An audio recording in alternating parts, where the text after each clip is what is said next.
a national politics correspondent. Julia, to you first on the two different Donald Trumps we saw there. He was getting wide praise over the last few days about how diplomatic he's been, how, very gracious he's been. So there's something, obviously, that Nikki Haley did that stuck in his craw. The fact that she is staying in this race, the fact that she came out of this telling her supporters she did a great job. He obviously disagrees with that, and it stuck with him. What did you think? Donald Trump is frustrated, Neil. I think that's what you saw last night. Donald Trump wants to be able to call himself the presumptive Republican nominee and essentially coast to the finish line at the Republican National Convention this summer. But, it appears he's very much on that path. But the problem is you still have Nikki Haley. You still have Nikki Haley getting some of this limelight when it comes to the attention surrounding the primary. So that's really starting to get under his skin. I think there's also pressure to want to wrap up the nomination in time for the day before Super Tuesday, which is the first day of the federal trial in his alleged efforts to overturn the 2020 election results. So definitely a frustration there with Nikki Haley. But look, we have, 30 or so days to go until South Carolina. So a lot can happen in between now and then. Sarah, let's say that Nikki Haley stays in the race right through South Carolina a month from now. And her point is to just continue chipping away against Donald Trump and to be that default candidate should something happen to him. Some of her people seem to indicate to me that is part of her strategy. What do you think? Well, I think that her claim to stay in the race, right, is that Donald Trump in both Iowa and New Hampshire really only got around 50% of Republican voters, which means about half of the Republican primary base in two states that looked very different, support Donald Trump, and about half don't. And so Nikki Haley, now that she is really the only opponent left in the race, has a chance to consolidate that, I don't want to say anti-Trump vote, but the non-Trump vote. The last thing that Donald Trump has ever wanted was for this to turn into a two-man race.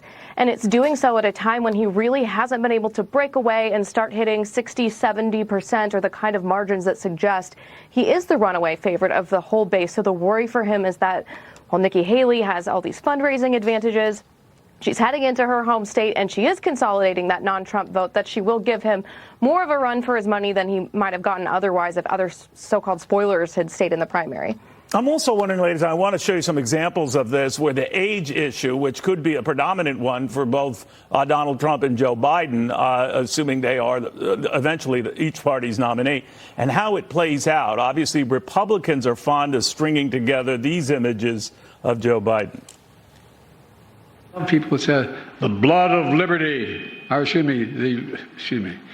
the tree of liberty is watered with the blood of patriots. We brought Israelis and Palestinians together at a political level, and Aqaba and the whole Shram. America is a nation that can be defined in a single word. I was going to All right, now, Republicans have been fond of bashing the president on that. And then along comes Nikki Haley bashing her party's front runner for essentially the same thing. And these are some of the examples that her campaign, at least, has been citing. Take a look. By the way, they never report the crowd on January 6th. Nikki Haley is in charge of security. We offered her 10,000 people, soldiers. Viktor Orban. Did anyone ever hear of him? He's probably like one of the strongest leaders anywhere in the world, and he's the leader of, right? He's the leader of Turkey. Sioux Falls. Thank you very much, Sioux Falls. All right, we all make mistakes under pressure like that. But, Julia, the one thing that, certainly Nikki Haley was pouncing on in my last interview with her is this mistaking her for Nancy Pelosi on January 6th and all of that this is what you get, she says, when you get two 80-year-old guys going at it. The president, that is Donald Trump, is 77. But what did you make of that?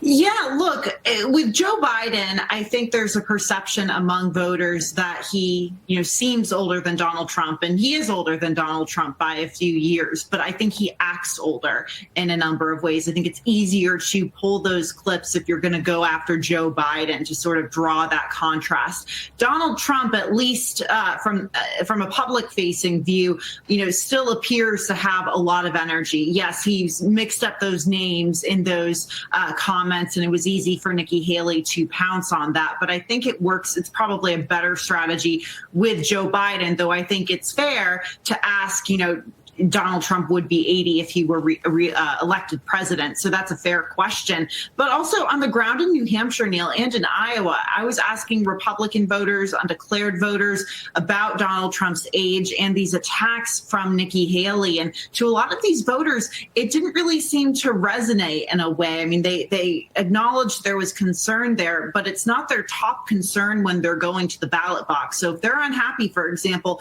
with the economy under Joe Biden, they're not necessarily going to take a pause when thinking about voting for Donald Trump because of his age. Well, Sarah, obviously, Nikki Haley and her forces are going to say, you string this stuff together and you focus on Donald Trump and the fact that he, is an older guy, 77 years old, and he suffers some of the same kind of flubs that Joe Biden does, obviously trying to link it to that. It's open season on the nastiness.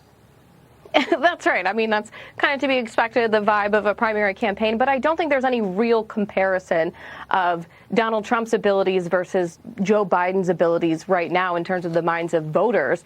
And what's the problem for Joe Biden is that when you look at footage of him now relative to footage of him even just 10 years ago, there's a pretty noticeable difference in his energy levels and his ability to string a sentence together, frankly. For Donald Trump now is the same Donald Trump of 10 years ago, of 20 years ago. He's always been zany. He's always gone off on these tangents. He's not declining relative to what the public knows of him, whereas Joe Biden is just demonstrably less youthful and less energetic than he was when he was a senator, when he was a vice president. And that's what voters are picking up on. We all get old. I don't even remember what I had for breakfast this morning. But ladies, thank you very much. But on we go. We're going to get nastier as we